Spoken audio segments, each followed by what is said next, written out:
The now defunct Lakeshore Mental Institution in Knoxville, Tennessee. I had just celebrated my 10th birthday on December 2002, and my grandmother had a friend named Kristen that worked at the institution. Now, being a kid, obviously, I wasn't allowed inside, and my grandmother had always been vigilant while on the premises. Kristen had called my grandmother one night and said that her car broke down at work and she needed a ride home. Naturally, my grandmother, being friends with Kristen, agreed to go and help her, and we took off at about 9 o'clock p.m. that night, which was when her shift ended. When we got there, we were met by security, whom we told why we were there to the guard, and he simply just said, "Okay, in and out." We went to the main door and waited for Kristen. After about 15 minutes, she came out and asked my grandma to help carry her stuff out. My grandma agreed and told me to just stay in the car. I did as she asked. They went inside and I stayed outside. About 3 minutes passed, and a guy in a green hospital gown knocked on my window. I cracked it to see what it was he wanted. He didn't say anything at first, and I asked, "Are you okay, mister?" And then he just said, "Ronald." My name is Cody, so I assume he was Ronald. I didn't really know. He had a black beard and what appeared to be a scar on his lip with curly black hair on his head. He pointed down to the center console of the car, and I noticed there was a dime sitting on it. I looked at him and he kept pointing at the dime, so I picked it up to hand to him, but I accidentally dropped it. When I reached to pick it up, I looked back and the man was gone. Kristen was there instead, and my grandma was getting in the driver's side. I looked around the car, but he was gone, like he was never even there at all. On the way home, I asked Kristen who Ronald was. She had no idea who I was talking about. I described him to her, and she thought, but didn't say anything else for a few minutes. About a week later, she asked me if I remembered what the man looked like and asked me if he had a scar on his lip, which he did. And I said yes. She turned white. Tell me at the time, but told my grandmother, whom told me several years later. The man I had seen apparently had died at the hospital a week prior to that incident and had been really mad with his father who had him committed. His father's name was Ronald. What did I see there? Experiences at Roanoke, Virginia Hospital. I have a few stories that are interesting about hospital spirits. Back in 2018, I went in for a hysterectomy at Roanoke Memorial. Somehow my colon got nicked during surgery. Okay, so I go on this into septic shock. And at one point, I'm told I may not make it.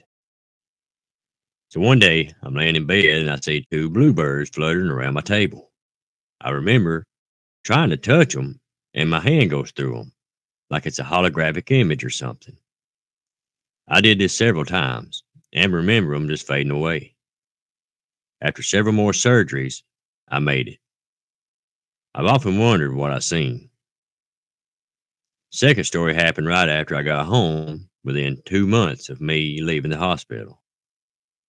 My husband had a cellulitis infection in his leg and got really bad really quick.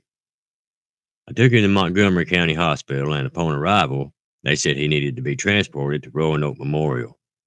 It was that bad. Sometime on the way to Roanoke, my husband died, and he said he remembered them talking to him about life saving measures. Said the next thing he remembered is they have him strapped down and putting the tube in. Now he's on life support.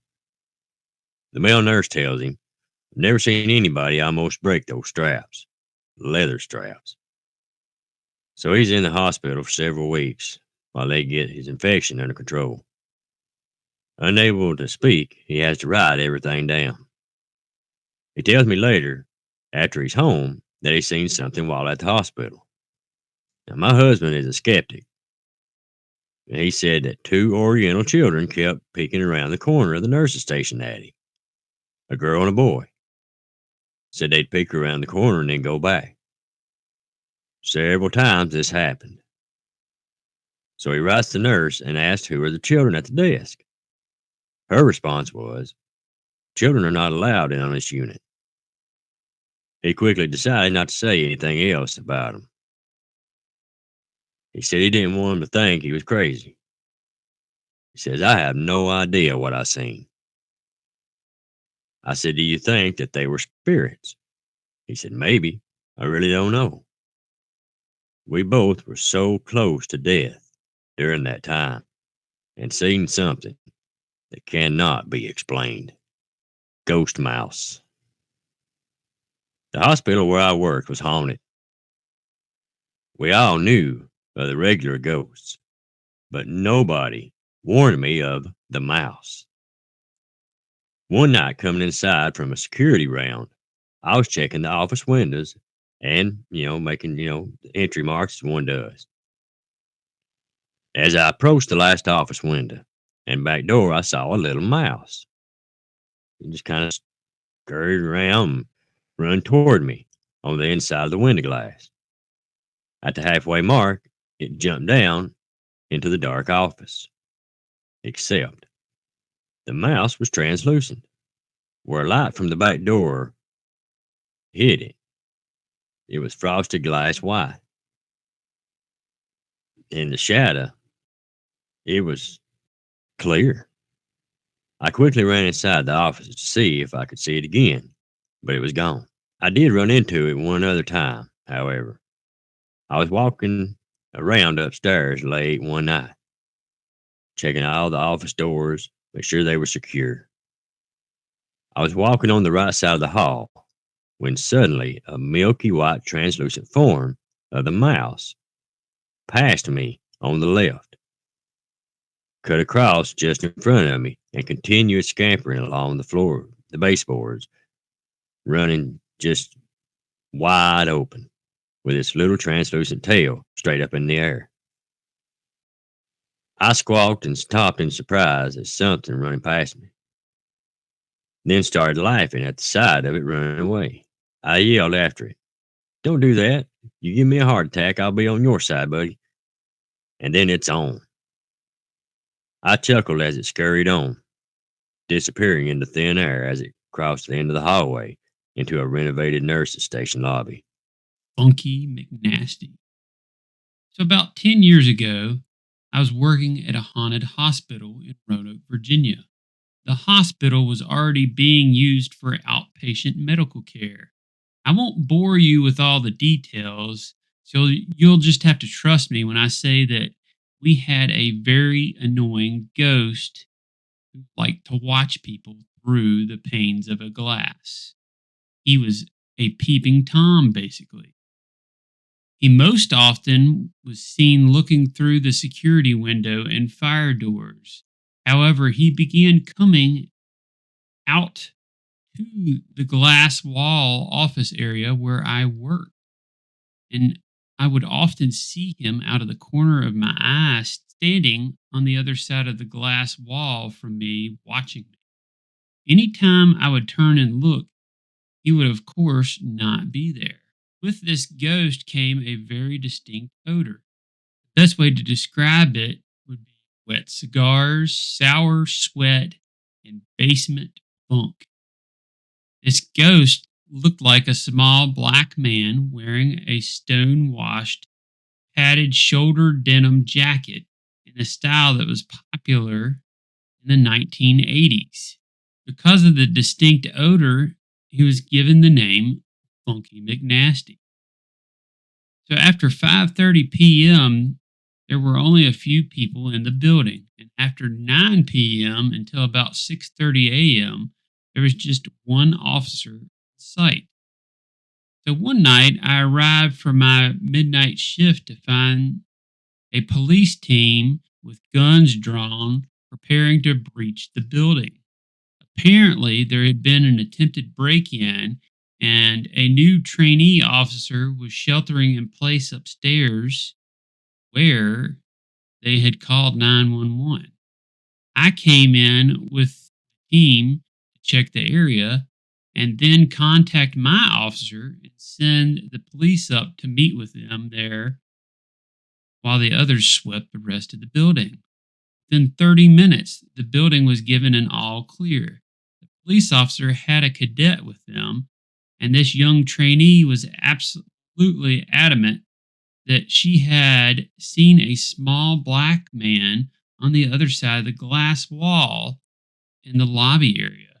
She insisted that she had seen him standing there by the elevator watching as they came into the foyer, and as soon as they made eye contact, he bolted down the hallway to the left. They asked for permission to open the search to all of the offices in the corridor to make sure he hadn't gone into any of them. I unlocked the doors and let them search the rooms at the end of the hallway. The cadet had seen him all the way at the end of the hallway inside a glass wall corridor office. And so we also searched that room.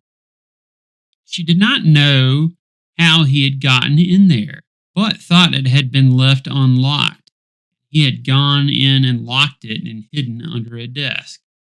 So this area was searched and nothing was found. Following the search, she was adamant to her superior that she had seen him.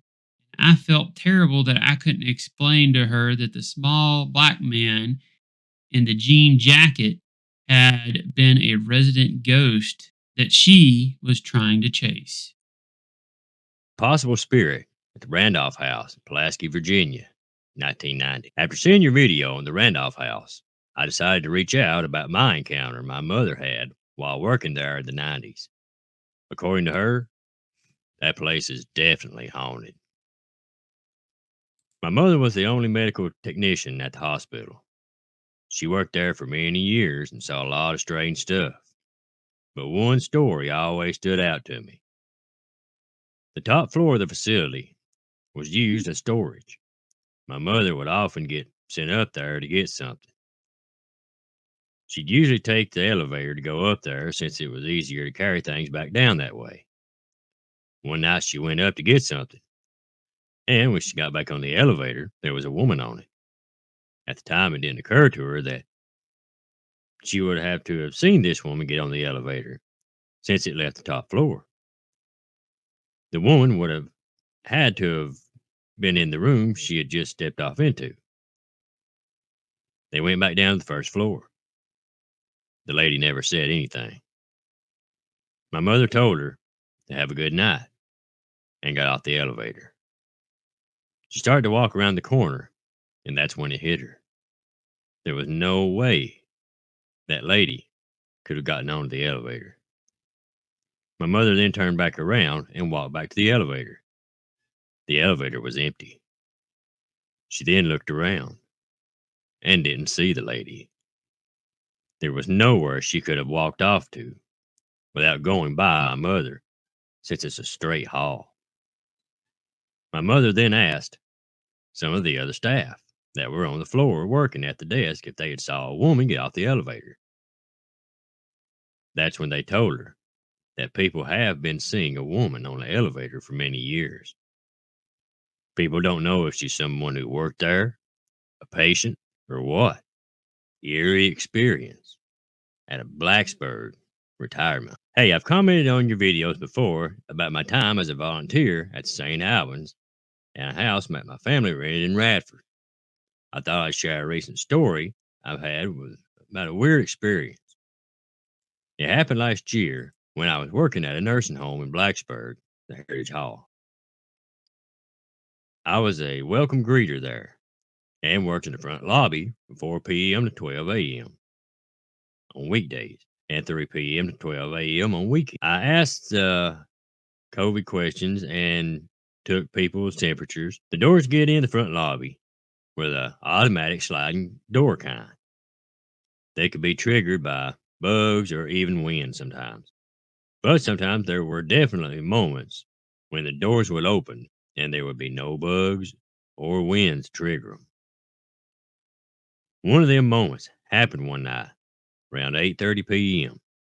to midnight when it was kind of slow after the last visitor had left for the night.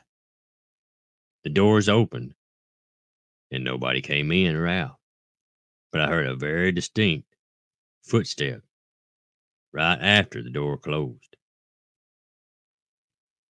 That nursing home had a lot of activity. The CNAs and nurses told me about a few incidents they had. One CNA says she was in a patient's room and heard somebody knocking from the bathroom window. And when she was trying to help a patient to the bathroom, the door came open by itself.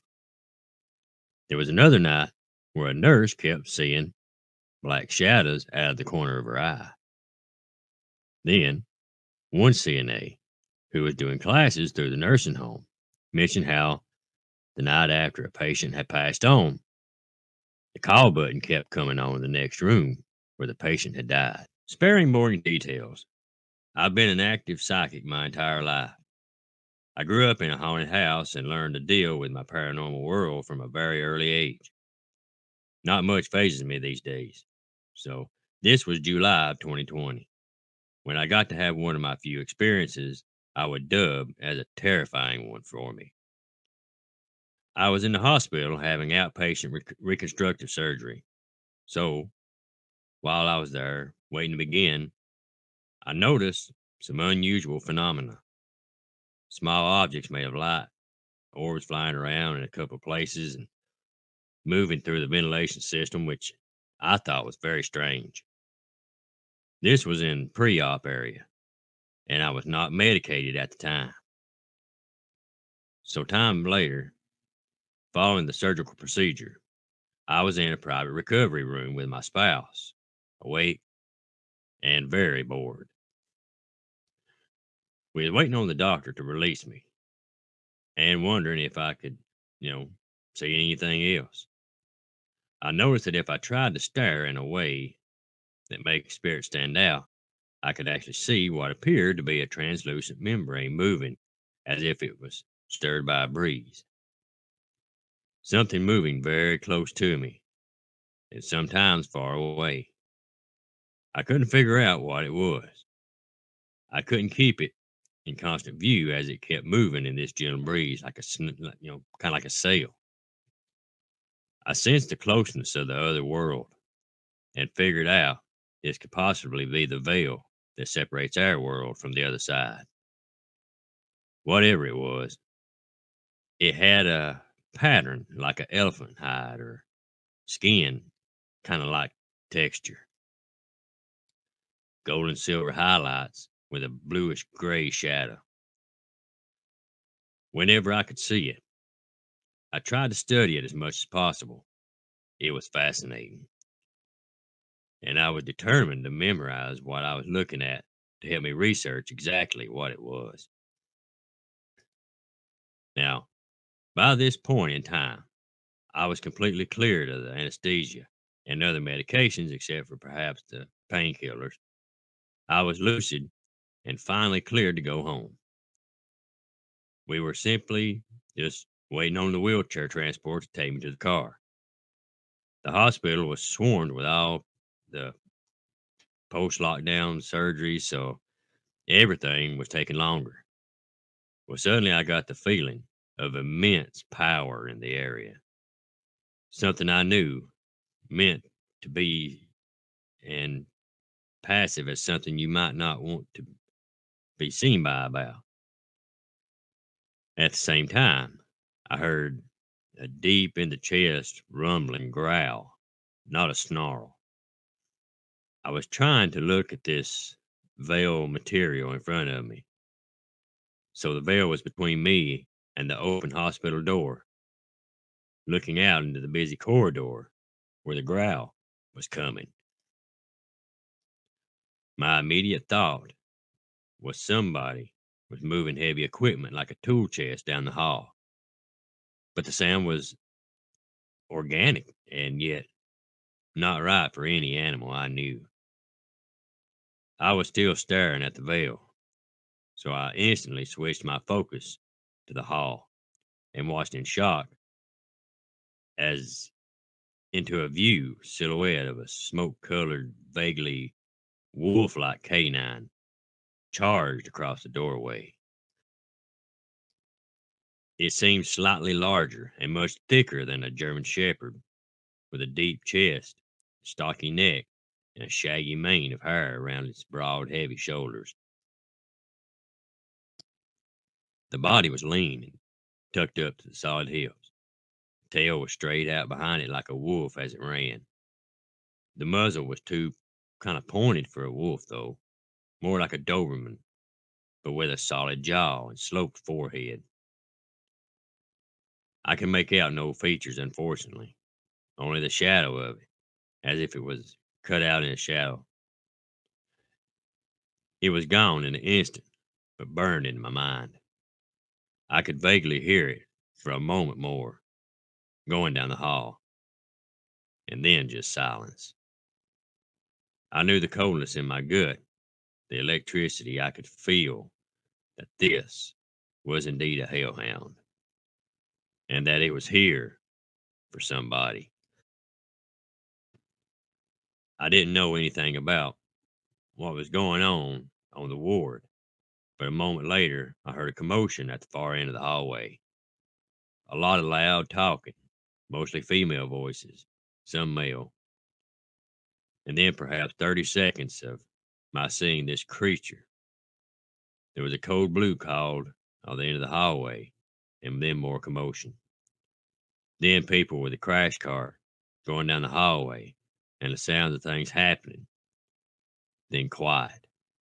And a little later, transport came to take me from the ward, and I don't know what happened after that.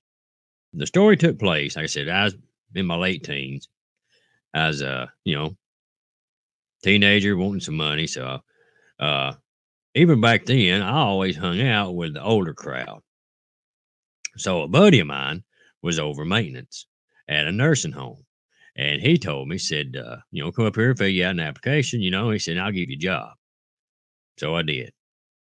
Well, I got the job, and I enjoyed it, like talking to folks, stuff like that. And I actually got in trouble a few times, stopping work to talk to folks. But You uh, would. yeah, I would and did. And that included employees and residents. But anyhow, I really liked the job. I was good at it and stuff. Well, at the time, there was only one shift, and that was first shift. Well, after I'd been there for about, I probably 6, 7 months, the owner said that there'd been so much happening with like, you know, pipes busting, things like that. And it was during winter. And he said, we may want to start having somebody from maintenance come in on second shift. And so it was, I said, the guy that was over maintenance, it was him and two other guys, and then me. And he asked all of us who would want to take it and everything. Well, I was the first one to raise my hand. Said, hey, I'll do it. I don't care. And so they put me on second shift, which was from 2:30 to 11 p.m. And you know, first few nights went by pretty smooth. Weren't really much to do, especially in the evenings after the older folks. They'd go to bed and stuff. You couldn't run the buffing tools or anything like that, machines. So it was kind of quiet. But on my first day, when I very first started, they always told everybody, after a certain time, you know, visitors aren't allowed. If you see anybody trying to get in, tell them they can't come in. They have to come back the next day. Or if somebody does come in, manage to get through into the doors, you got to tell them they'll have to leave and come back the next day. Well, one evening, I was sitting there and it was bitter cold. And I just went out to take my lunch. And I come back in and um, because I was redoing one of the rooms down on one of the end of the hallway, and had to work through my lunch, so I didn't get to take lunch till like, oh man, it was probably 10 or a little after 10 p.m. So really, it's late dinner. Yeah, yeah. And so I come back in, and I'm walking down through there, and I look down the hall, and I see this man, and he's walking down the hall. I see the backside of him, and he's just walking down the hall, and real tall guy, and uh, I'm look down there, spot. I'm like, hang on now. I looked over at the nurse, charge nurse. I tell her, I said, hey, said, there's somebody down there. She looked but didn't say anything. So I just assumed she spotted him. She said, you'll have to go tell them, they'll have to leave and come back tomorrow. So, all right. So here I went. And I went down the hallway there. Excuse me, sir. Sir. Hey, sir. Excuse me, sir. We're trying not to get too loud because I didn't want to wake, anybody up. And well, when I get down to there, I walk up to him, and I had to reach up and tap him on the shoulder. I said, sir. And as soon as I did, that's when I froze. Because as soon as I tapped him on the shoulder, oh man, the only way I can describe it is like it was like tapping concrete. And he just jerked his head around and looked at me for like real quick. I mean, so quick I couldn't even see like, any kind of detail or anything on his face. And he just jerks his head real quick, looks at me, and turns and walks in through the wall. And I said, just freaks me plumb out. I take off running. Like I said, I think my feet left before I did. And oh man, like I said, and I get up there. I never said a word. I never told nobody nothing. I didn't clock out. I took out running. I run out the doors. I got in my car and I sped out of there as fast as it would go. And I never did go back. My girlfriend and I lived in a small gated community in southern West Virginia called Glade Springs. The community has about 150 houses, a country club, and a steakhouse bar called Bunkers. Now, anyone can come through the gate during the business hours and of Bunkers, but after they close, the front security gate stops all traffic and makes sure that you're a resident. If you're a visitor, they call the house that you're going to verify that you're actually expecting them. Sometimes it can be a hassle, but hey, I don't have to worry about a robbery.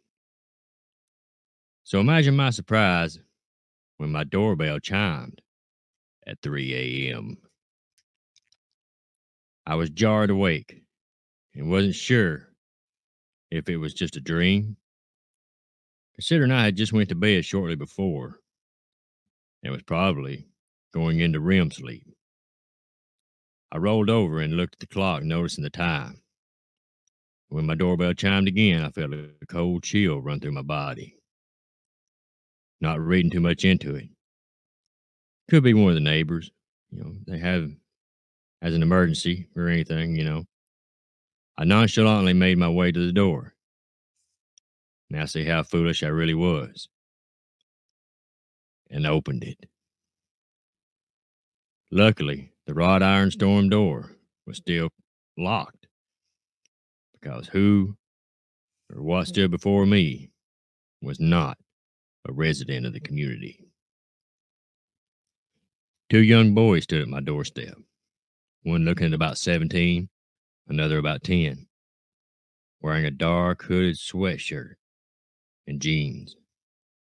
The young one had shaggy, dirty blonde hair and would only look down at the stone steps, and the other one had his hood and his head tipped to where I could only see half from his nose down. My voice caught in my throat, and before I could even ask what they wanted, the older one spoke. His voice sounded forced and dry. There was no emotion, no sincerity of what he said. I'm sorry to bother you and your girlfriend, but we need to come in to use your phone. We've been in an accident. I felt the familiar chill return to my whole body. How did he know my girlfriend was here? I wrote it off as my Tahoe and her Volkswagen was in the driveway, and I figured they just assumed. I tripped over my words. Something about these kids just weren't right, weren't normal, and wasn't human. I can bring you my cell phone, and you can call. I don't get service inside here, so you'll have to stand out on the sidewalk to call, I finally said nervously. Of course, I was lying through my clenched teeth. I did not want these kids in my house. Well, my brother really needs to use your bathroom, Kane. We have to come in, the older one said. And that's when I went into complete panic. He knew my name. I'm sorry, are you from here? How did you know my name? The words practically shook out of my mouth. That's when he became slightly hostile and demanded to be let inside. I told him I was sorry, but I couldn't help him. And just as I was about to close the main door is when it happened. The both of them snapped their heads upwards and looked at me straight in the eyes. Black. No iris, no pupil, no retina. Just pure, deep black. I was paralyzed with fear. For a second, I thought those kids were just playing a really cruel joke, and it snuck in the community somehow and had brought some of those freaky supernatural demon contact lenses. That wasn't until I heard ringing. It was like a ringing sound that you hear when you have a hearing test done, that digital high-pitched shrill ringing. And then the flashback started. I was suddenly a toddler again at my grandparents' house, sitting under a chestnut tree, with my mother picking up the nuts and putting them in a large metal soup kettle. It's a crisp fall day.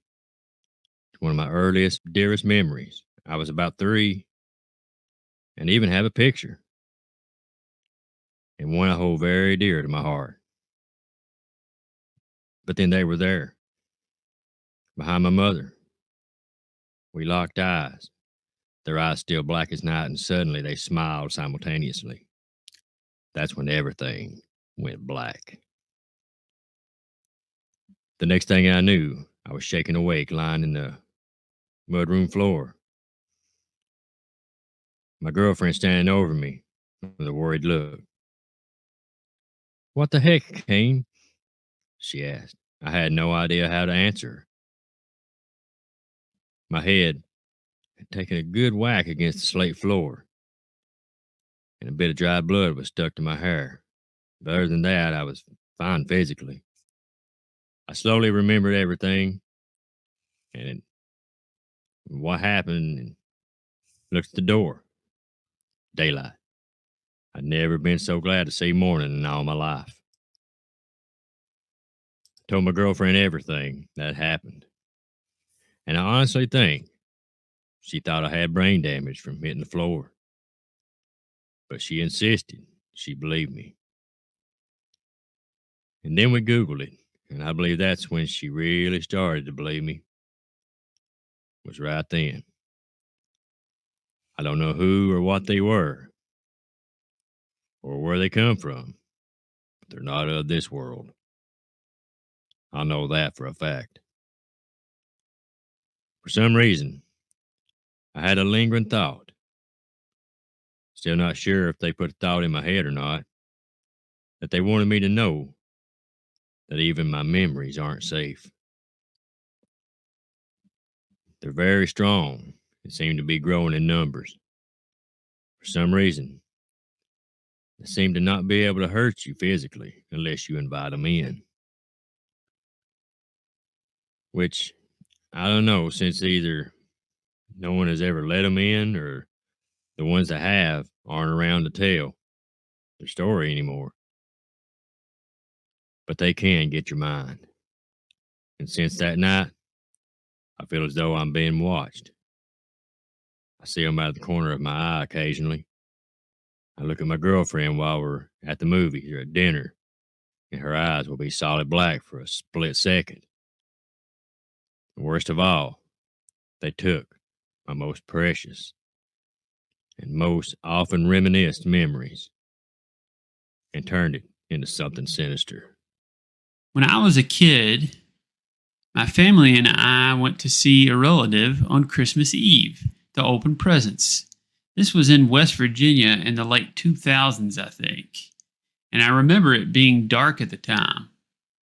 On the way to our destination, we were driving past what looked like a natural slope between two mountains by the roadside.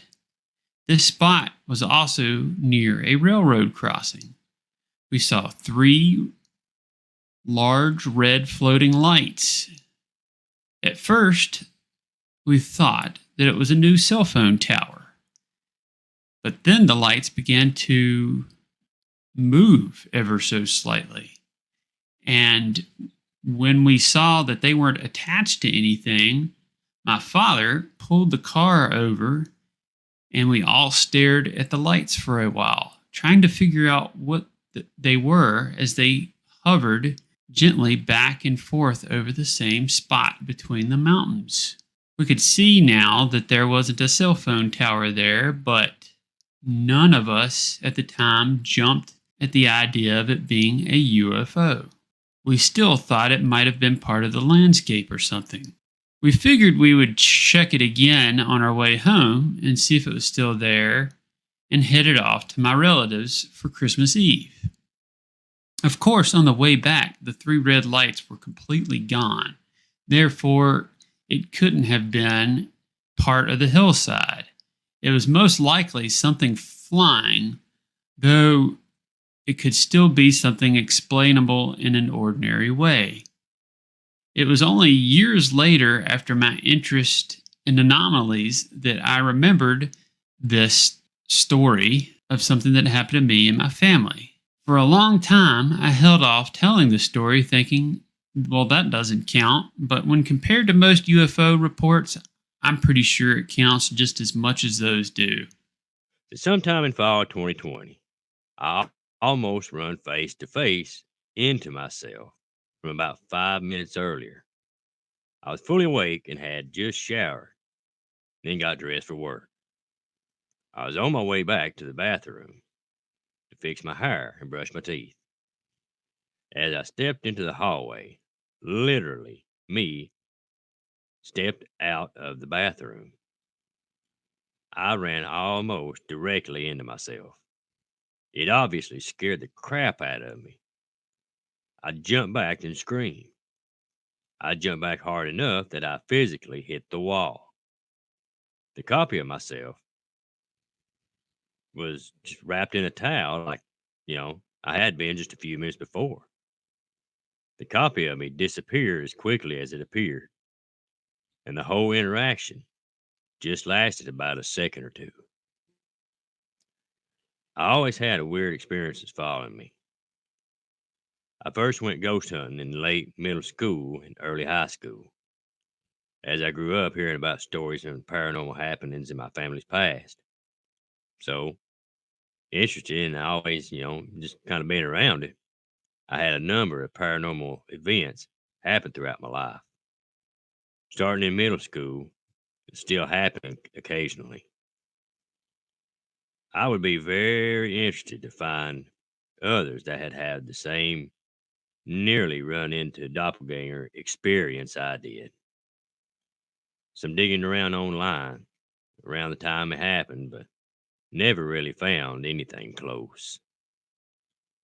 On September 12th, 1952, around 7 o'clock on Friday evening, a group of young boys consisting of Eugene Lemon, 17, Neil Nunley, 14, Eddie May, 13, Freddie May, 10, and Ronnie Shaver, also 10, were playing football on the lawn of Flatwoods Elementary School. Suddenly, the group saw what they described as a fireball fly quickly overhead and appear to land vertically on a nearby hilltop just past the Fisher farm. The boys were in disbelief. They weren't sure if what they had just seen was a flying saucer, a meteorite, an airplane crash. Did people need help? Should they report it? The boys run to Eddie and Freddie's grandparents' house. Their mother, Kathleen May, was there at the time. The boys explained the story to the relatives. Kathleen May joined the group of boys and headed out to the hilltop where the mysterious object had appeared to land. On the way up the steep hill, they noticed a pulsating or flashing light, accompanied by loud hissing and banging sounds. Once they got a bit closer, they noticed a terrible sulfuric smell. The group finally came up on the object they saw previously and found out right away it was not a meteorite. To their surprise, it was some type of craft. At this point, the group decided it might be best to get out of there. But before leaving, they noticed movement next to a nearby tree. They shined a flashlight toward the movement, and that's when they saw the creature. It was about 12 feet tall, with a round, blood-red face and bright, glowing eyes that illuminated the entire area. It also had a helmet or shroud over its head, described as being shaped like the ace of spades of a playing card deck. The rest of its body appeared to be made up of some type of green metallic material. It was terrifying, so they began to run.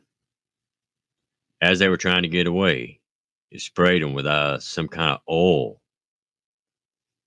The creature did not walk, but hovered after them. The group managed to escape unharmed, but each member felt sick for several days after the incident. And unsurprisingly, the media had a field day with this incident, and the group, now known as the Seven, became quite famous. They even traveled as far as New York City to appear on talk shows to discuss what they saw. I grew up 30 minutes south of the former West Virginia State Penitentiary. My grandfather worked there for a bit when he moved back to the area. My father's first haircut was given to him by an inmate that was serving time for murdering his wife and mother-in-law by tying them up and pushing them into a wood stove. Because of my proximity to it growing up, I probably toured the penitentiary a half a dozen times. Each time, I just had an uneasy feeling while touring it. Fast forward to 2019, and I get an opportunity to tour and get some pictures with my new camera. I was ready for a great tour. I had my camera, 2 backup batteries I had charged that morning, and I had a couple of different lenses. The tour was going great until the guide let me go into the kitchen area. Typically, it's off limits for tours due to the roof leaking and the wet floors being a liability issue. They made an exception because I was the only one on the tour this time. The guide told me I could explore the kitchen and freezer areas, and when I was done, all I had to do was take a left and I'd be back at the cafeteria. I took some pictures in the kitchen and started down the hallway where the freezers are. The hallway was pretty dark. When I attempted to take a picture, my camera gave a weird message that the object I was trying to photograph was too close to be focused on. I tried taking another picture and tried to focus, but then it gave me the same error message. I gave up and tried changing to my low light lens. When I tried taking another picture, it didn't even try to focus. It gave me the same message, too close to focus. I turned and took a picture of the kitchen from the hallway, and that picture was perfectly fine. I turned back around and got the same focusing message again. I turned it out of autofocus and forced it to take a picture. For some reason, it was super grainy and the lighting was weird. I tried to take another one and my screen came up blank. No error, no low battery warning. It was just black. I tried swapping out the batteries for one I had charged earlier this morning. It was dead. I tried the other backup battery, also dead. Eventually, I made my way back around to the tour guide. He asked me if I got any good pictures. I told him my batteries died, and he looked completely unfazed. All he asked was, "How much power does your phone have?" I pulled out my phone that I had charged on my way there. It had been 100% when I started an hour prior. It was now down to 8% and in power saving mode. When I told him about that, he just shrugged and told me that's why they no longer go in the kitchen area. Apparently, it's notorious for draining electronics. I still haven't been able to explain what happened since then, and I have taken pictures in darker places without having a similar issue. After seeing your video on the Randolph house, I decided to reach out about my encounter my mother had while working there in the 90s. According to her, that place is definitely haunted. My mother was the only medical technician at the hospital. She worked there for many years and saw a lot of strange stuff. But one story always stood out to me. The top floor of the facility was used as storage. My mother would often get sent up there to get something. She'd usually take the elevator to go up there since it was easier to carry things back down that way. One night she went up to get something, and when she got back on the elevator, there was a woman on it. At the time, it didn't occur to her that she would have to have seen this woman get on the elevator since it left the top floor. The woman would have had to have been in the room she had just stepped off into. They went back down to the first floor. The lady never said anything. My mother told her to have a good night and got off the elevator. She started to walk around the corner, and that's when it hit her. There was no way that lady could have gotten onto the elevator. My mother then turned back around and walked back to the elevator. The elevator was empty. She then looked around and didn't see the lady. There was nowhere she could have walked off to without going by my mother, since it's a straight hall. My mother then asked some of the other staff that were on the floor working at the desk if they had saw a woman get off the elevator. That's when they told her that people have been seeing a woman on the elevator for many years. People don't know if she's someone who worked there, a patient, or what. My mother never thought the spirit was evil or anything like that. It was the early 2000s, and a friend I was working with was heading up around Blacksburg, Virginia one night to visit someone at Mountain Lake. When she came back the next day, she came right over to ask me about gargoyle like creatures in the area near the exit to Mountain Lake. Now, there are legends of gargoyles in Appalachia, but none this far that I know of. Anyways, it was late. I think she said around 10 p.m. She was near the Mountain Lake exit, heading southwest. Suddenly, on the right shoulder of the road, she saw something large.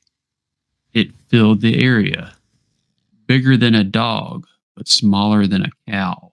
She couldn't figure out what it was as she passed, and then she saw what looked like a winged gargoyle like creature squatted down on the shoulder.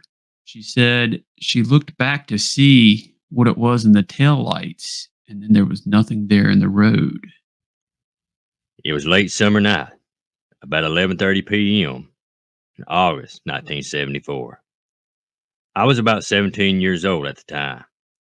I was driving to my home in Nace, Virginia, which is located between Troutville and Buchanan. I was coming home from my girlfriend's house in Salem on Route 11, passing through Troutville. Coming into Troutville, I had noticed some relatively low lights and thought it might be a plane making an approach to the Woodrum Field in Roanoke. All of a sudden, I realized that the lights didn't seem to be moving, and I began to slow down until I came to a dead stop right in the middle of town, in front of the old Troutville Elementary School. That's when I noticed a dark triangular craft about 150 feet right above me with a bright light on each corner. My anxiety was rising fast, and I felt the hair on my arms and neck standing up. I rolled down my window on my '63 Oldsmobile and leaned very far out and looked straight up. I was immediately impressed at the size of this craft, and it was at least as long and wide as a football field. I also noticed there was no engine, no motor sounds, but only a deep humming from the craft. It was so intense that I could actually feel the humming in my body. Now, I was completely at a loss as to what I was seeing or what I should do. I had a weapon in the car, and a quick thought passed through my mind that I should get it, but thankfully that went away quick as it come. This was when the fear crept in, and I realized how actually close to this crowd I was, and there had been no cars coming from either direction in the short time that all of this had transpired. Erratic thoughts started racing through my mind. Would he try to hurt me? Or even worse, try to take me? I quickly ducked back into my car and rolled the window up, stepped on the gas.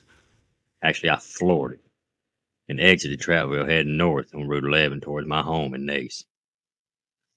Now, my '63 Oldsmobile was what I called a tank due to its size and being made up almost completely steel. Route 11 is a 4-lane highway there, 2 lanes in each direction, and I had pegged the speedometer at 120 miles an hour, and I was cutting corners. I could see that the craft was still very low and right behind me, following as I sped along. I was very frightened. When I came to the turnoff on my right to go to Nace on a back road, I noticed another car coming in the opposite direction. We passed one another as I slowed down to turn off Route 11, and the other car was proceeding toward Troutville. It was now that I noticed the craft had stopped following me and was following the other car back toward Troutville. While I was glad it was no longer following me, my fear had yet subsided. I continued to speed the rest of the way home.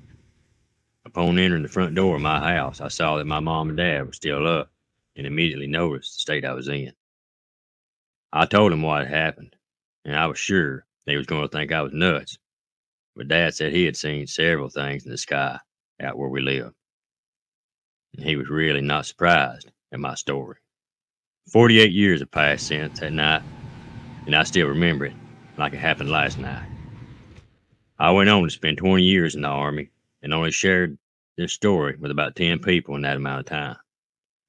I never talked about it a lot because I didn't want to get the looks and hear the comments that I figured would come my way. I have made the judgment as to whether or not this craft was alien or just something from another world or something from this world.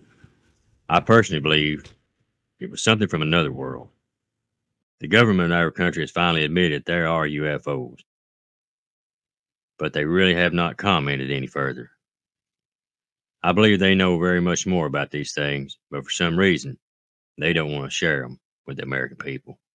So I can't remember exactly when this was during the COVID lockdown. I think it was sometime in the beginning.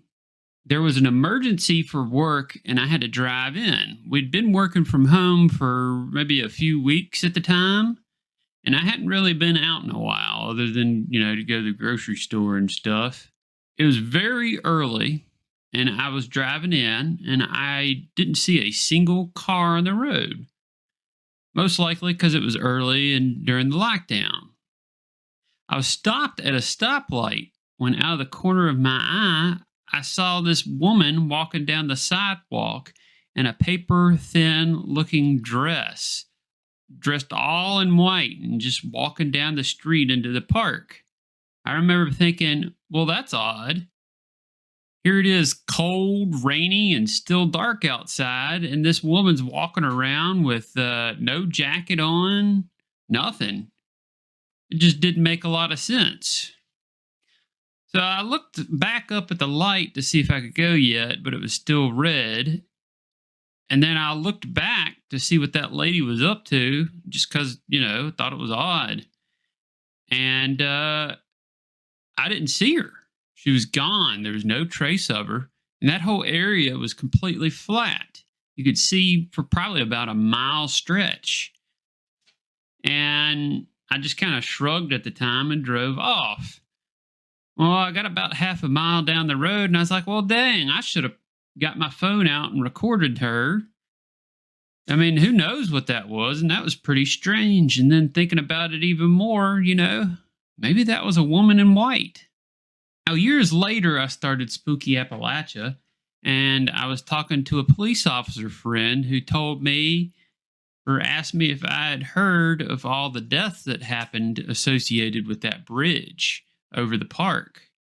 And it made me wonder, maybe, just maybe, this was a spirit of a woman who had a death related to that bridge. So this happened around the time I started volunteering at St. Albans. It was Halloween night, and I was working at the haunted house attraction. I was stationed on the second floor, halfway in a ghost costume. When people would come in, I was to jump out and scream at them and try to scare them. That night, one of my daughters told me she was going to be coming with her new boyfriend, who I'd never met.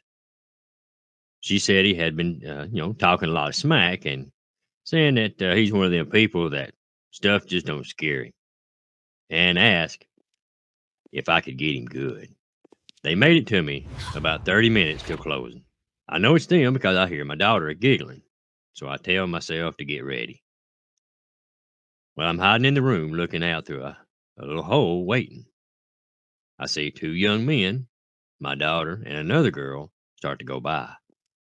I stuck my head out of the hole in the wall and went, blah, to scare them, then chased them down the hall. I decided to focus on going after the two young men, knowing one of them was my daughter's boyfriend.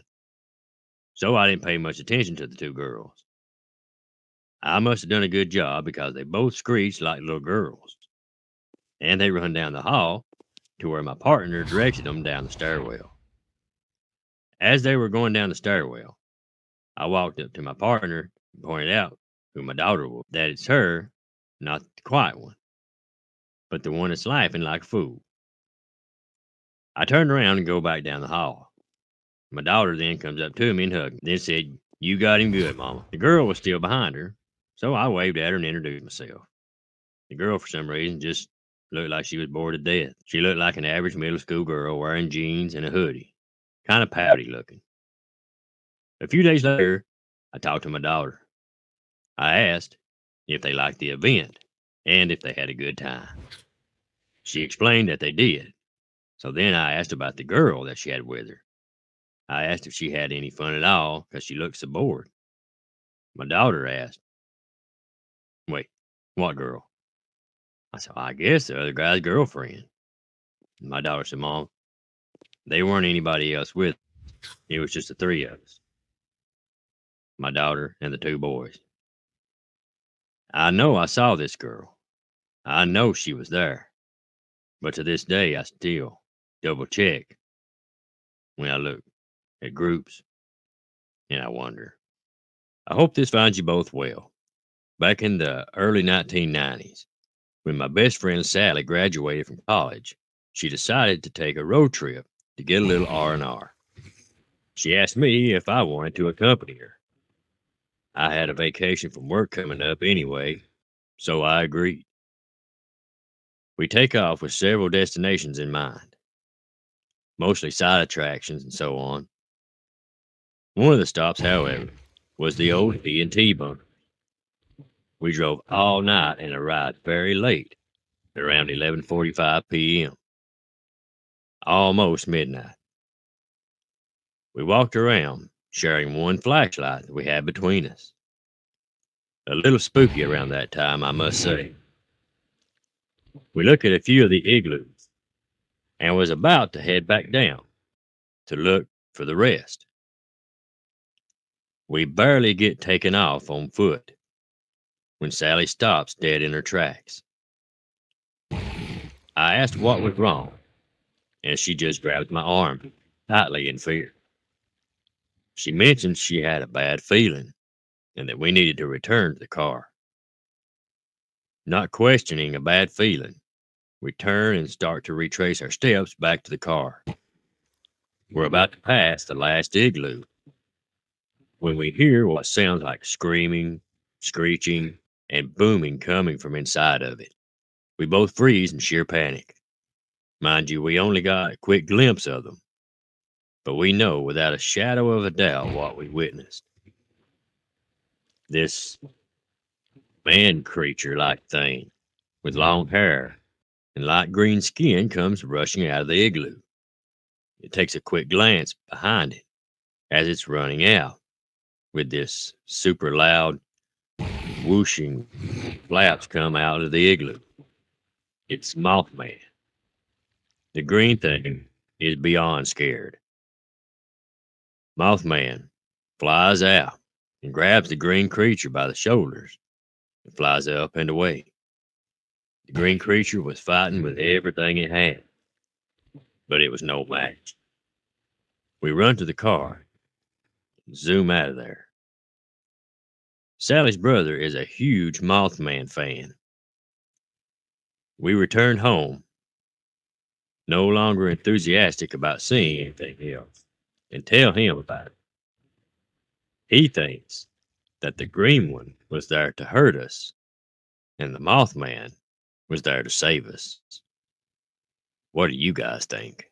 My story takes place in 2009 when my best friend and I would stay most of the afternoons out in her backyard. She lived in an old historic building on First Avenue in Gallipolis, Ohio, right on the river. The first encounter we had with whatever this creature was, we were sitting there talking about school when we heard a bat or something circling around the yard pretty close. Next thing we know, something hits her roof, but it was too dark to see what. The thing sounded like a grown man jumping and landing on her roof. We both got up and tried to see what it was, but it had stopped moving at the moment, and you could almost feel an electric or static type feeling, but still calm at the same time. For a while that night, we could hear something out on the roof. We kept going out to see what it was and walking around back. And then finally, we heard a wind tunnel type sound start up and could almost feel a breeze coming from the roof.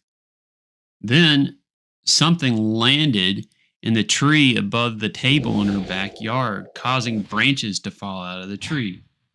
We stood there frozen as it jumped to a different tree, and the same thing happened again. Branches fell, and you could hear the whirlwind type sound. We ran inside very quickly after that. Well, at that point, we started to think we were crazy or it was just some big owl. It happened a few more times. The exact same thing happened. It would land on the roof, and then you would hear a whirlwind type sound, and it would be gone. A few nights go by, and my friend's boyfriend was there. We told him about what happened before, and he thought we were just both crazy. My friend had gotten a new metal roof at the time, and that night we heard the thing again. And the air got still and full of static or energy again. And then, sure enough, whatever it was landed on the roof. This time, you could hear him sliding around like nails on a chalkboard. He slid down and off the roof and between two buildings. Terrified, we made her boyfriend go check out and see what it was. He walked over to where it had fell and stopped dead in his tracks, pointing his finger out. He then motioned for both of us to come look. Very calmly, I got up and walked up behind him. As soon as I looked, I saw a figure that was black and had red, reflective, glowing eyes, like an old car tail lights. And I would say it was about 3 feet taller than I am. I'm 5'4". My brain didn't have enough time to process what I had seen before it seemed to shoot straight off into the air and disappear. At this point, we knew we weren't crazy because her boyfriend had seen it as well, and he was very shaken up by this, not wanting to believe what he had seen. Well, a few months went by, and we had not experienced anything else. We figured whatever it was had migrated on. I started talking to this guy who was the big, manly, tough guy type, and he came over to hang out with us one night. We started telling him about our experiences, and then not 5 minutes later, without warning, something big flew down into the yard. This time you could almost see the wings and outline of whatever it was. It swooped down and then it swooped right back up. The guy ran out of her backyard screaming, "What the heck was that?" He never returned to my friend's house again after that. That was the last time either one of us had an experience like that. We believed that whatever it was kind of looking over us. It made us both feel very safe when it was around. About 2 years later, I went to the Mothman Diner in Point Pleasant, where the old lady with the beehive hairstyle worked. Her name was Carolyn Harris. Sadly, she passed away, but told her that I believed in Mothman and told her my story and said we always heard a bat. Then she stopped and told me that whatever it was eats bats, and all the hair stood straight up on my body. I've believed in Mothman ever since. Greetings. I wanted to share this with you and all your listeners about a Mothman encounter my husband and I had back in the late 1980s.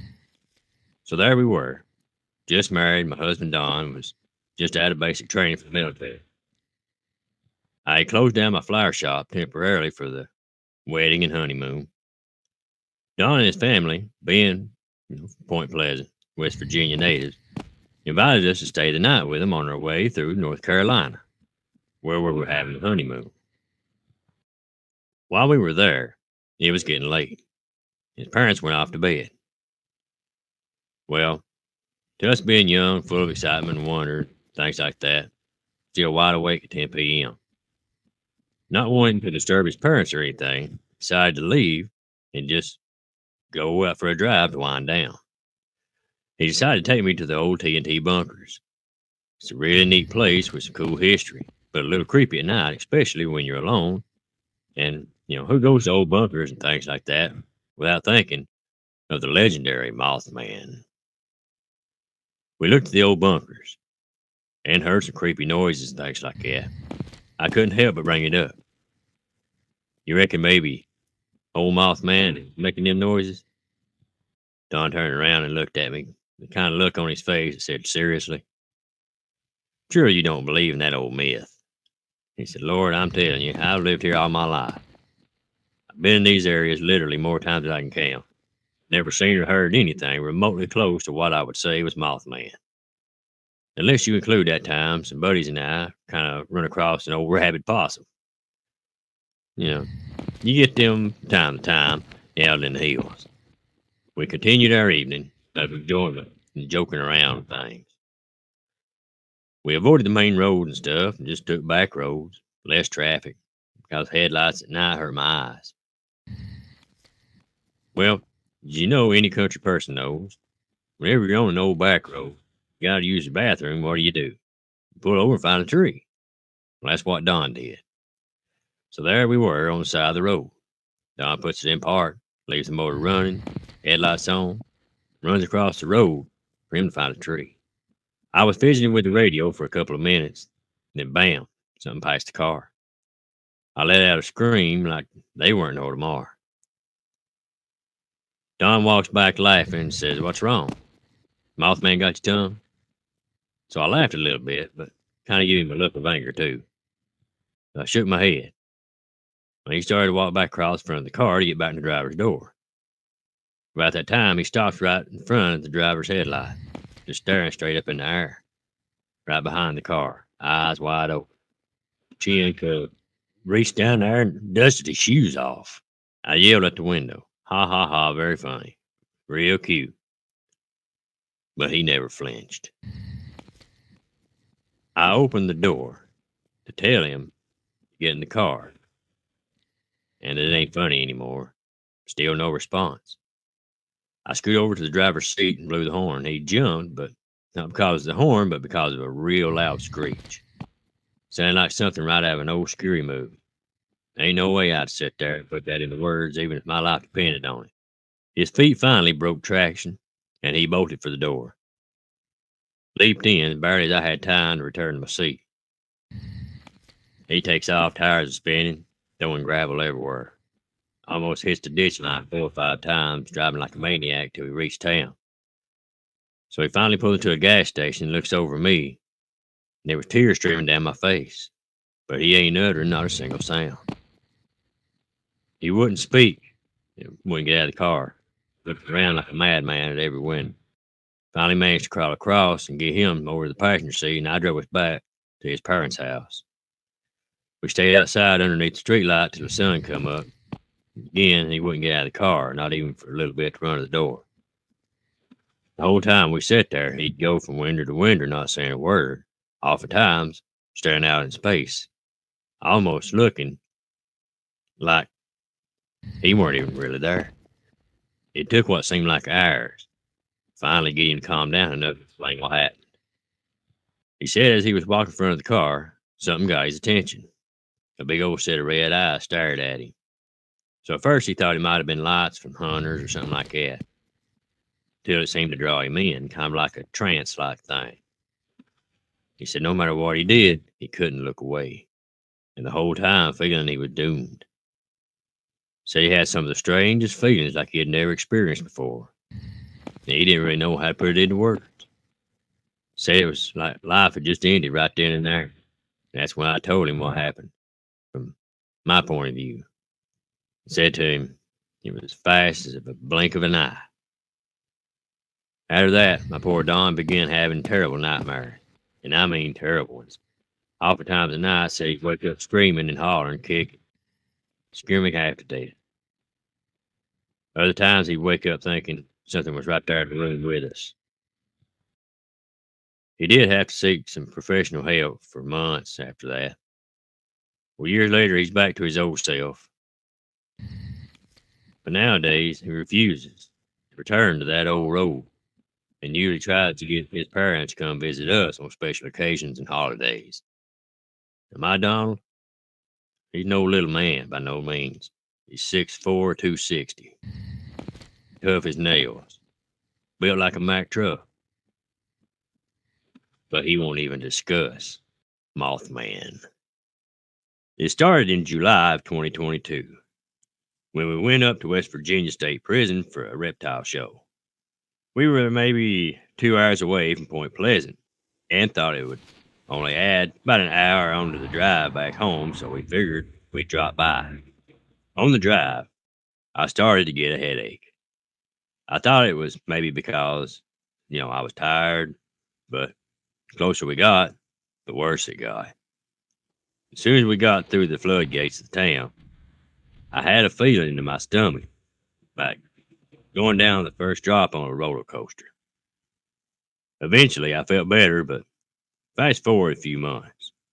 I was walking to work early one morning, right before Halloween. It was still dark around 6 a.m. when I saw red circles in a tree and felt a feeling of dread. I thought maybe it was some Halloween decorations, but I checked the next day on my way to work, and there were no red lights there. And they haven't been there since. Then about a month after my dad passed. So maybe it was or wasn't just a coincidence, but a warning. During 2020, my friend and I started playing Fallout 76 just to have something to do. We really loved seeing all the West Virginia cryptids in the game and learning about their lore. We lived sort of nearby in Pittsburgh, but had never really been. Well, fast forward a few months, we decided to go to Point Pleasant on our own. We had wanted to go to the Mothman Festival, but it had been canceled that year due to the virus.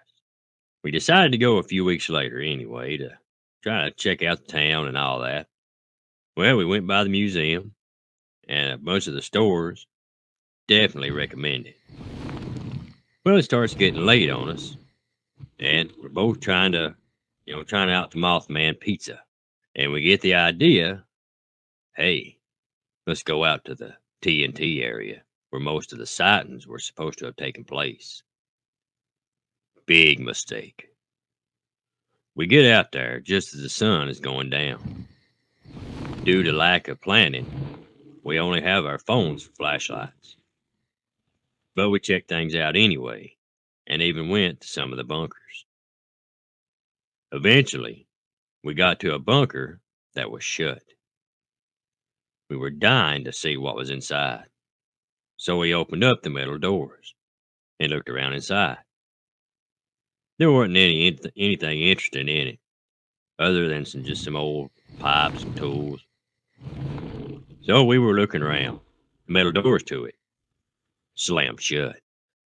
As you can imagine, we are freaked out. Them doors are very big and heavy. I don't think the wind could close them. Scared and not knowing what to do, we eventually decided to go back out and see what happened. After looking around, we saw nothing and could only hear frogs chirp. Then we hear a loud screech sound coming from behind us at the bunker. We turned around and saw a figure way on top of the bunker. I shot my phone line at it and only saw a dark colored figure for a split second, and then it was gone. I can't say for sure, all happened so fast, but I think it had orange or reddish colored eyes reflecting back at me. Now I can't stop wondering if I actually saw the Mothman. Hey, Spooky Appalachia. Came across your YouTube channel for the Mothman Sightings Facebook group, and think I may have encountered it or a similar creature back in 2002. I was driving home for an office party in December of 2002. No, I had not been drinking. I don't touch the stuff. I was at a stoplight when I saw some bushes to my right wiggling. At first, I thought it was just the wind. Then I saw it pop out. It was a dark creature. I couldn't tell the exact color since it was dark outside. It was maybe 6 or 7 feet tall, no visible head, I also don't remember it having arms. It did look like it had wings, either red or orange reflective looking eye. I didn't get a great look at it, but it looked more like a cross between a bird and a man than a moth. Then went right back into the bushes. I sat there staring at the bushes till another car came up behind me. It was like I was in some kind of trance. I snapped out of it and booked it home. I had no idea what I saw, never really talked about it. I always figured people would think I was crazy. Do you think this could have been the Mothman? My daughter and I were sitting in our living room when we heard something big land on our metal roof. Not long after, I started to hear what sounded like biting sounds at our front door, and we could hear heavy breathing sounds.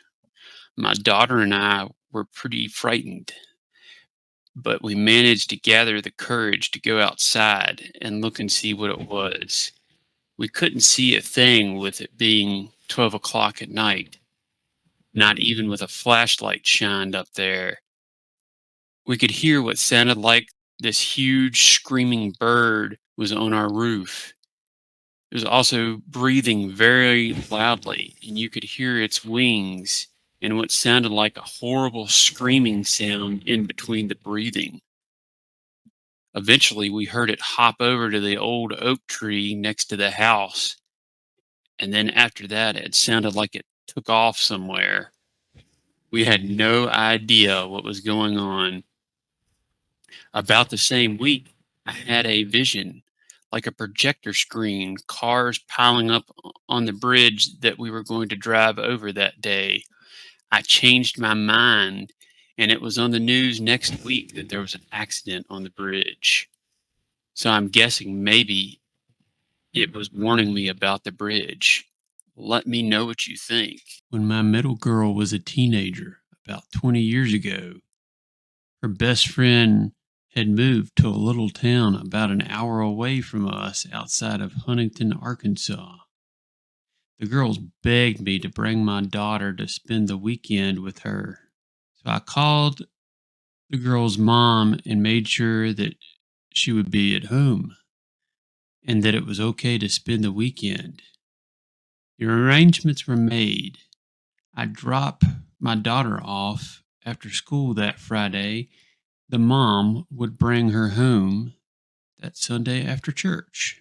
We started as soon as she got off the bus, and it got dark before we could get there.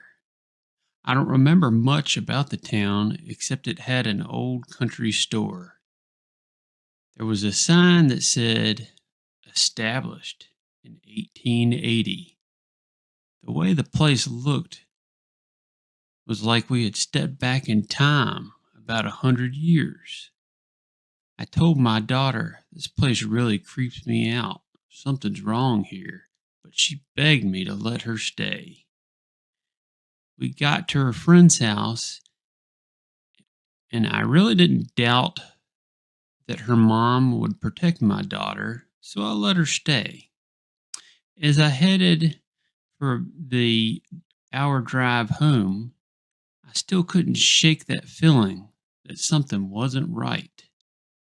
It was a dark night, and the road was long. I didn't see a soul until something brown flashed on my passenger side of my car, and I felt a bump. I thought I had hit a deer, so I stopped to make sure it was dead. When I got to the front of the car, nothing was there. No blood trail, no damage to my car. I looked at both sides of the car and no signs of damage or an animal. That really creeped me out because I knew I had hit something. And then there I am in the middle of the road, black as night, except for the light of my headlights. I walked around the car one more time, and that's when it happened. I stepped into something like a wall of static electricity. It hit me from head to toe. I'd only felt this one other time in my life, and that was years before this incident. I knew that I had stepped in the middle of a spirit. I stood there, and it felt like the feeling would go away and then come back over the next couple minutes. I let them pass through me and then headed to the car, locked the door, and drove on home. I knew what had happened, but getting anyone to believe me was a totally different story. Later, I did some research on the area at the local historical society. Apparently, many years before, a regiment of Confederate soldiers had marched in the direction headed towards the Battle of Fort Smith. They lost the battle, and the Federal troops took over the town. I wonder if they continue to march to this day to a battle that they'll lose. Back in the 1970s, there was a young woman who got in a car crash and it ended up taking her life. And her parents was very sad, as any parent would be. And they identified her and everything like that. And they had her funeral and buried her. It was about 6 months later, and said a man came, knocked on the door, saying they had their daughter in the car outside and needed a ride back home, and that they thought it was some kind of sick joke. Said they was went outside to look in the car and nothing. Said they told him to get lost, thinking it was just some kind of sick joke. Well, there was a man said that he was out driving one night. Said he stopped at a gas station to fill up the truck, and said he was asking the guy at the gas station how far it was to get where he was going, and if he'd show him, the road he was going to be going down. Well, the old man stopped him before he could finish what he was going to be saying. He said, "Wow, I wouldn't go that way if I was you." Said, this is about 2 years after that happened. Well, he asked him why, and he said about 2 years back, a woman had been killed on that road. So he said, "Oh, I don't believe in all that stuff." Well, old man said, "Well, I can't stop you," and showed him the way. He said, "Whatever you do, don't stop to pick nobody up on that road." He paid and left, put gas in the truck, and off down the road he went. Said he drove for about 20, 30 miles. Said he was coming around a curve in the road. Said he seen a woman standing in the road flagging him down. Well, he stopped and asked her, what she needed. She said her car broke down and asked him if he would give her a ride to her parents' house. Said it was about 10 miles up the road. He was going that way anyway, so he said, "Yeah, sure, come on, I can give you a ride." Well, no, he said, "Yeah, come on, I can give you a ride." Not seeing a broken down car anywhere, but said he didn't think much of it. At the time, he was just thinking, well, she didn't, say anything out of the way, so he didn't think much about it. He was just thinking about getting her home. Well, he pulled into the driveway of the house. She told him to go knock on the door. He got out of the car and but she didn't.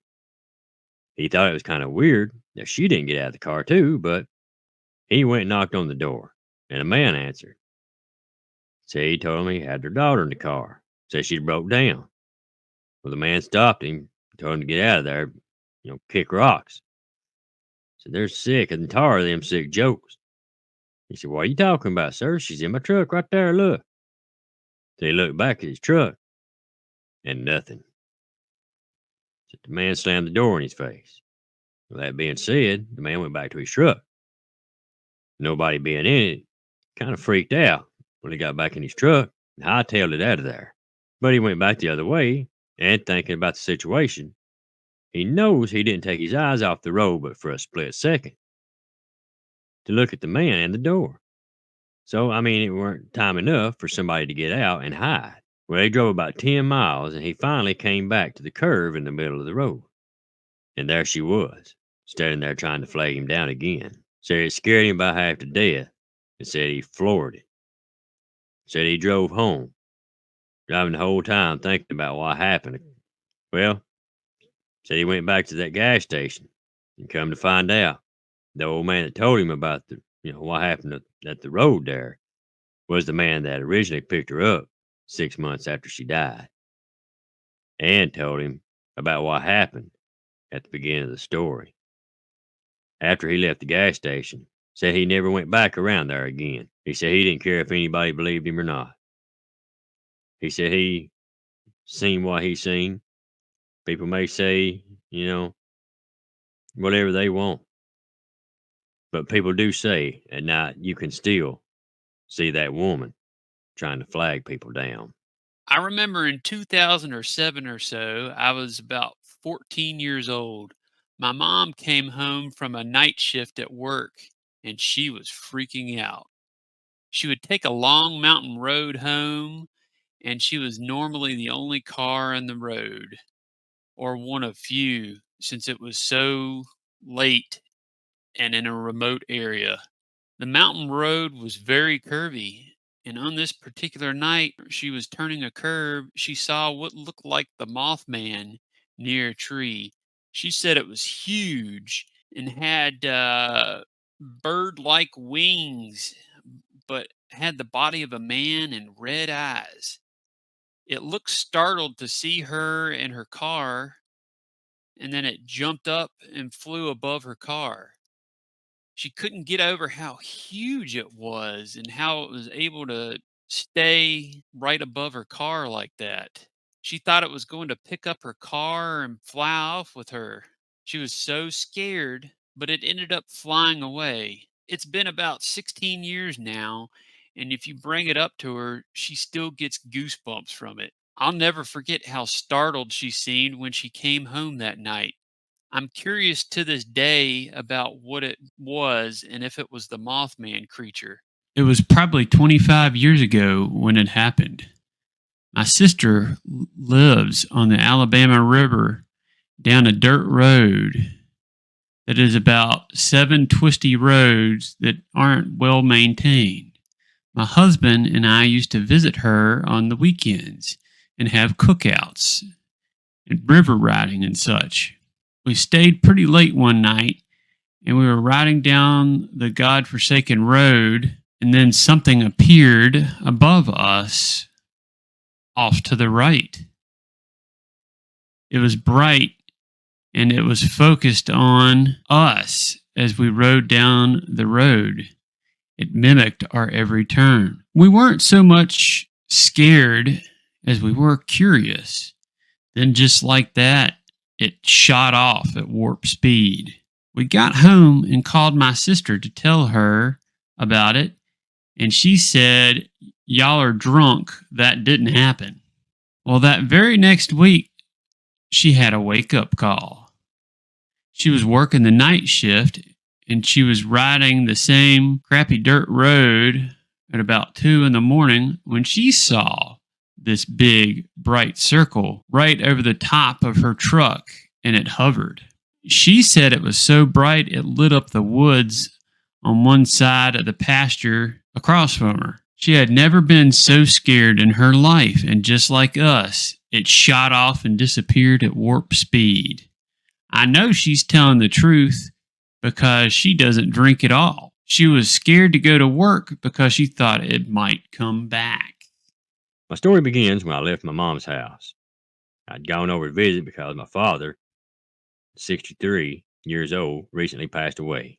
Mom weren't taking it too well. She needed support from her loved ones, and I was more than willing to go visit and help keep her company, but it was getting late.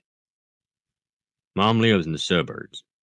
Tiddly lawns, plenty of neighbors, paved roads, and even though it was near 11 p.m. when I left, the streets were extremely lit by the street lights. It always had, a safe of ease and mind at heart. These lights only lit the road, though, and glanced across the street. The houses were cast in an eerie shadow, and even a rather safe, charming little neighborhood can seem spooky and uninviting when it casts in shadow. I admit, I was terribly chilled. Sliding into my car, I revved the engine and waved at my mother, who was standing in the doorway, wrapped comfortably in a warm shawl. She waved back, her old and fragile arm shaking. I saw her mouth. "Be careful." I smiled, backing out of the driveway. I turned out of the neighborhood and decided to take the back way, a shorter way home tonight. In hindsight, that might not have been a good idea.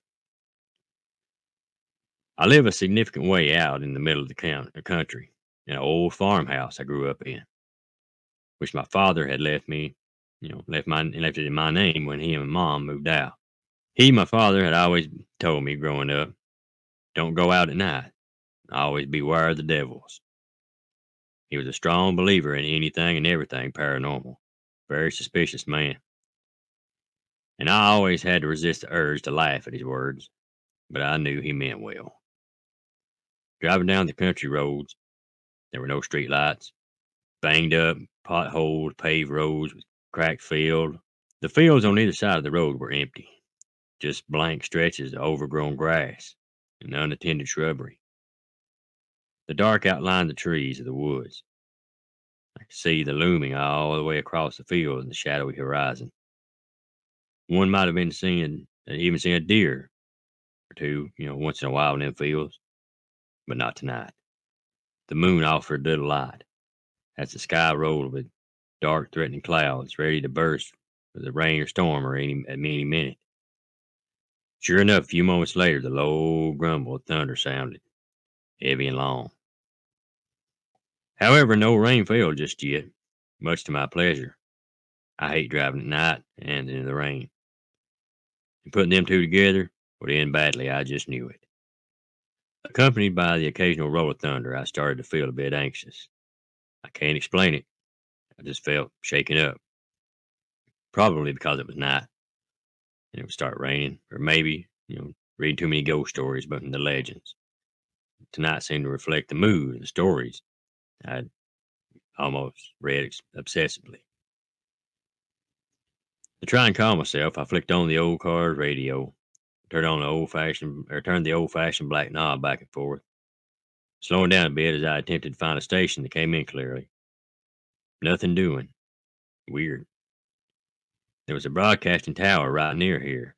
Usually came in perfect, clear as day. But still nothing. The white noise and static of the blank station was doing nothing to appease my anxiety. I gripped the steering wheel tightly, the more as thunder boomed in the sky. Aggravated, I forcefully shut off the radio, gritting my teeth. Glancing down the dashboard, I noticed I was nearly out of gas. Groaning, I searched the road for a gas sign. As I was scanning the side of the road, I noticed from the corner of my eye two figures walking on the side of the road, shrouded in a shadow. They were walking slowly. One turned around, walking backwards, the thumb sticking out.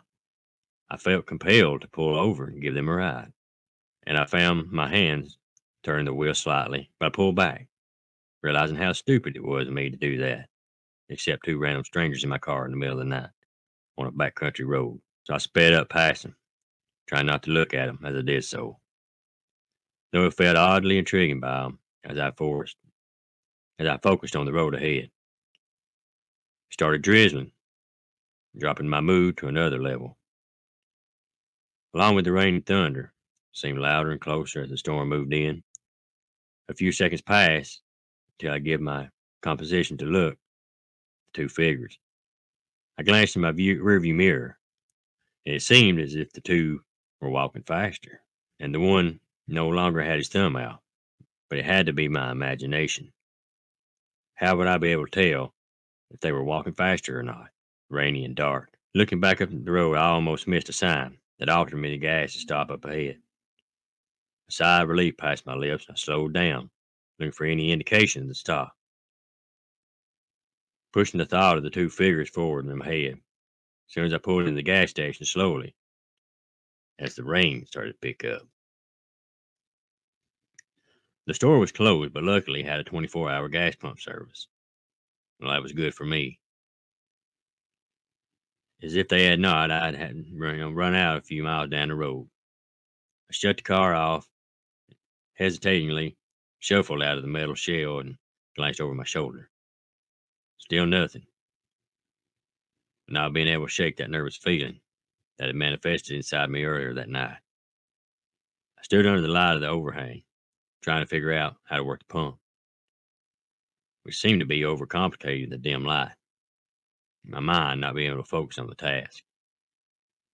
The rain picked up more, heavier and louder against the concrete at the gas stop as I finally was able to get the pump into my car, forcing my hand to stop it shaking.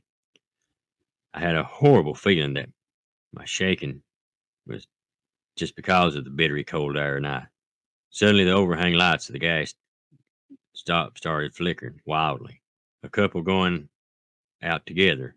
It seemed as if the temperature dropped 20 degrees in a few seconds. As I glanced around, a sinking feeling started to blossom in my stomach. As if in a slow motion, I turned around, facing backwards the road. I saw what I expected to see right there. But as much as I knew what I'd see, I still felt the drop in my stomach. Color drained from my face as I breathed a sharp, cold breath, forcefully. It almost caught in my throat. Across the street, the two figures were standing facing me. They started crossing the street slowly but surely. I fumbled with the gas pump. It had only been a few moments, but it seemed as if the gas pump was taking its precious time. I was shaking hard now as the thunder boomed once more and I looked back up. The figures were now at the entrance to the gas stop, and my breath was quick and shallow.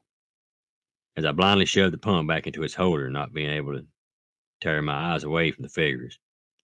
As they drew closer, I became more frantic. Even though now, as they walked into the flickering light of the overhang, I saw they were just two teenagers. They looked ragged, frigid, and soaked from the rain. I straightened up a bit, still terrified, but another compulsive feeling, similar to the one I experienced in the car, was bubbling. I felt obligated to ask the two, though I insisted to myself just drive away and not risk anything. They were extremely close now, and at the next pump, I slid into my car, shaking wildly, fumbled for my keys, cursing myself. I dropped them on the floor and leaned down.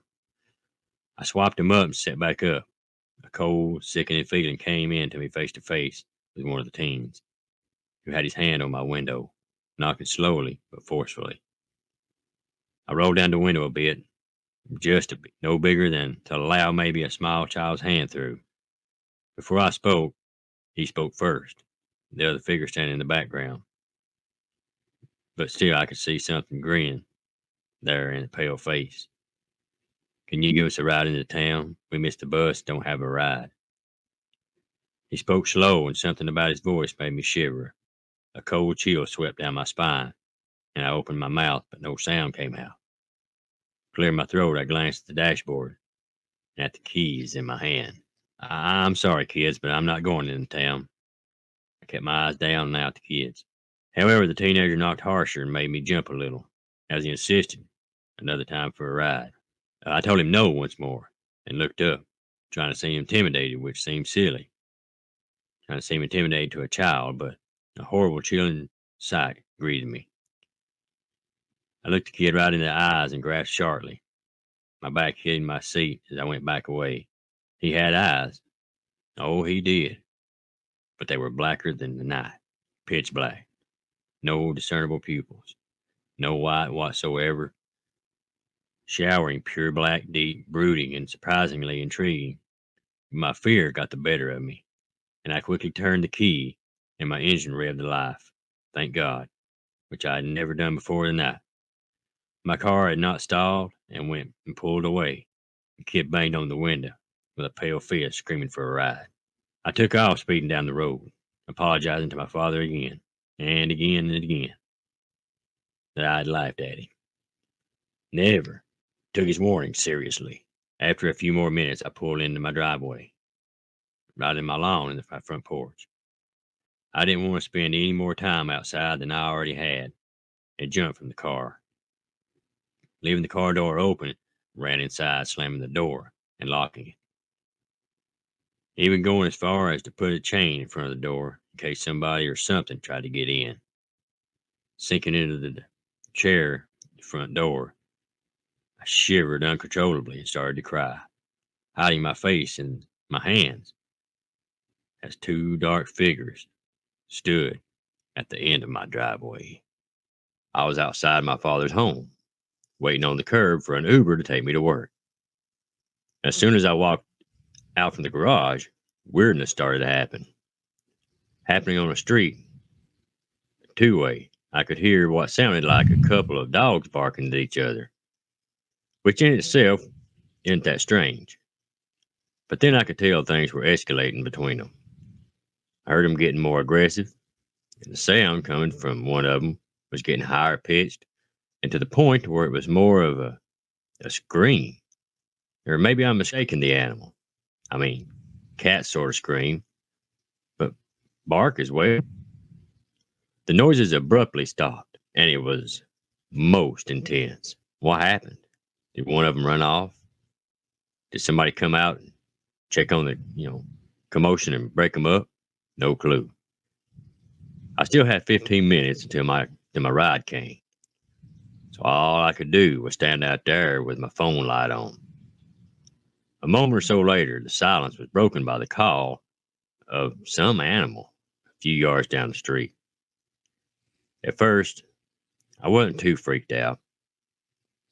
Might be, close to empty forested hills, but this is still suburbs in a decent neighborhood. The noise happened again, though. Whatever it was sounded weirdly aggressive. Reek is my best description of what I could discern. I shined my light in the direction. I thought it was coming, from that area. Nothing. I still tried to play it off because my ride would be here soon. The following reek made my phone raise again. Now across the neighbor's yard, sitting just in the tree line, were two eyes reflecting my light. I didn't want to believe that they were looking at me specifically. I wasn't a threat. I was somewhat far away, but the longer I started with my light, the more I realized they weren't just looking in my direction. They were undoubtedly transfixed on me. I couldn't see what the eyes were part of because of how dark everything was. All I could tell was that it was very low to the ground. With more vigor than before, it shouted another reek. Now I'm scared, right? Now I'm considering to just haul butt back inside and wait for the ride to get here first. The sound of reek you is from his throat is when I decided, nope. Heck with this, and I ran back inside. I waited for as long as I could until the Uber arrived, and even then I was panicking, thinking whatever it was sitting right outside the door. Thankfully, it wasn't. I hopped in the Uber and didn't see anything from the safety of the car's window. I made it to work a little shaken, but otherwise okay. I've never experienced any high strangeness like that before in this area. Not saying that what I saw or heard was supernatural or origin, but maybe it was just a raccoon or a terrible case of the rabies. But either way, the whole thing had me spooked. I asked Alyssa for more details, like how close it was, if there was any form in the shadow she could see. She sent me photos of the area and wrote me. It was about 20 feet or so away from where I was standing, if I remember correctly. I didn't hear or see any other animals around at the time. I don't think the surrounding neighbors have outdoor pets either, from what I could tell. the angle of the eyes. It didn't have its head turned down or tilted. From the ground, it was staring straight at me, almost like it was looking with my own eyes. The eyes weren't too high off the ground, maybe 6 inches from the ground, if I had to guess. It reminded me of a way a four-legged animal would crouch and begin to slink forward sometimes. The eyes never blinked, but they were forward-facing and were the same size eyes you could expect to see on a large dog or even a person. They had a distinctly yellow to them. I couldn't quite tell just how large or the whole thing was. The darkness kept it hidden like a veil, even when I was shining my light at it. In researching this, there was only a few animals whose size, eyes, shine, and behavior fit close enough. Coyote was the closest, but I know of no coyote vocalization like, the words she had heard. A domestic dog like a husky that could possibly do that has a different eye shine. I asked Alyssa, could you think of anything else before or since? I think the only thing I could add to this story is that a week prior to the incident, I was sitting in my room at night and I heard the same far off sounds of animals and dogs fighting over each other. I thought it was just somebody's outdoor pet getting rowdy, so I didn't put much thought into it anymore, at the time. So I asked Alyssa if she would like me to come out and do an investigation of the area, look for tracks, set up camera traps. She declined in true Appalachian fashion, choosing to let that neighbor go on about their business privately. It's considered impolite to gossip or fuss about such things around here. It was March 8th around 5 p.m. I went to the Appalachian Trail, and on the road we had to pull over, and there was a cat that came up to our car and started rubbing my legs when I got out of the car and purring. I reached down to give it a pet, but it felt like it had mange in its skin. Its skin was crusty and wrinkly, but otherwise it looked healthy. So I shut the door to the car and made sure it didn't get in the car. And as I was sitting there, I turned around and looked. The cat was no longer outside the car. It was gone, no footsteps or anything. I get back home and it's there at my house. We're not sure how it got there because it never got in the car with us, but we keep seeing it around. It never eats or sleeps. And all during the night, I hear scratches at my door and from inside the walls and the ceiling. And I've also been hearing it call out my name, but it's in mine or my mother's voice. I haven't seen my mom in about a month, and all of my animals are freaking out. I was in the kitchen and looked out the window one night and heard a scream. I was starting to think I was staring at something dead in my security camera when I saw a pair of eyes looking back at me. I was driving my Volkswagen Beetle to visit my sister in Silverstone, North Carolina, which is off Highway 421. I was around 18 years old at the time. This was in 1983. I stopped at a stop sign off 421 where my headlights were shining directly on a barn that was straight ahead. And that's when I saw it. It was a human-like creature running alongside the front of a barn.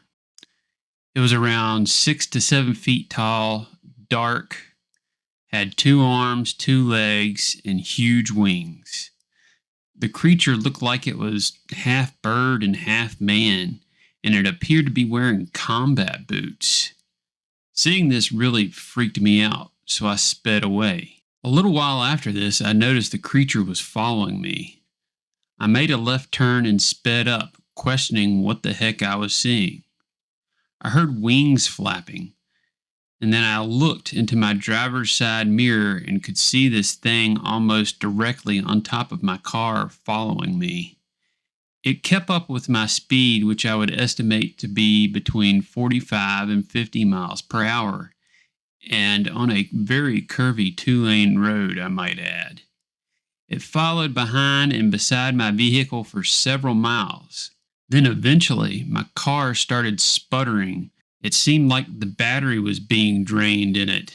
The headlights started dimming as I nervously rounded curves. At this point, the wing thing was flying over and pretty much clinging to the driver's side of my car. It started hitting my car and smacking into it. I didn't understand why it was on the driver's side hitting the car. I felt like it was trying to get inside my vehicle with me.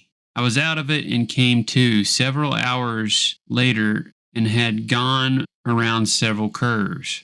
I don't know why or what happened after those curves, but I was really puzzled and lost. I saw a sign that read Camp Joy, and I had no clue how I got off of my normal route or how I got there. When I got home, that's when I realized what the time was, and I was puzzled even more by this. The trip that usually takes me 20 minutes coming back from my sister's took over 4 hours. When I realized this, I felt sick, and to this day, I'm not sure what happened. I know what I saw, ain't no mistaking it, no explaining it away. It was just past 4 in the morning, the kind of hour when the world's real still. The mist hangs low, and even the trees seem to be holding their breath. The neighbor's dog come tearing in my yard, all worked up, circling something up in the trees. I stepped out, feeling the damp chill settle into my bones. And soon as I did, those dogs bolted, tails tucked like they had seen the devil himself.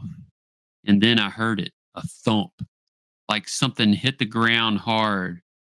But here's the thing, it never ran. Should have heard it crashing through the leaves, should have heard the underbrush rustling as it got gone, but there was nothing, just silence, just thick and heavy sitting on my chest like a weight. And then I saw it, just standing there, not 20 or 30 feet away from me. It weren't no critter I had ever seen before. Maybe about a foot and a half tall, spindly and dried up cornstalk skin, the same color as maybe a river frog. The best way I can describe it is it kind of looked like that baby Groot fella, but it was wrong and off. Its arms and legs were twig thin and almost too long for its little body, and its eyes were black, beady, and shining in the beam of my flashlight like two wet stones. We stared at each other and locked its eerie stillness. My light lit up its whole face, bright as day. And I know for a fact it wasn't no raccoon or no possum, no trick of the leaves. After what felt like forever, I finally moved, took a slow step forward. It didn't flinch, didn't bolt, just stood there, watching me.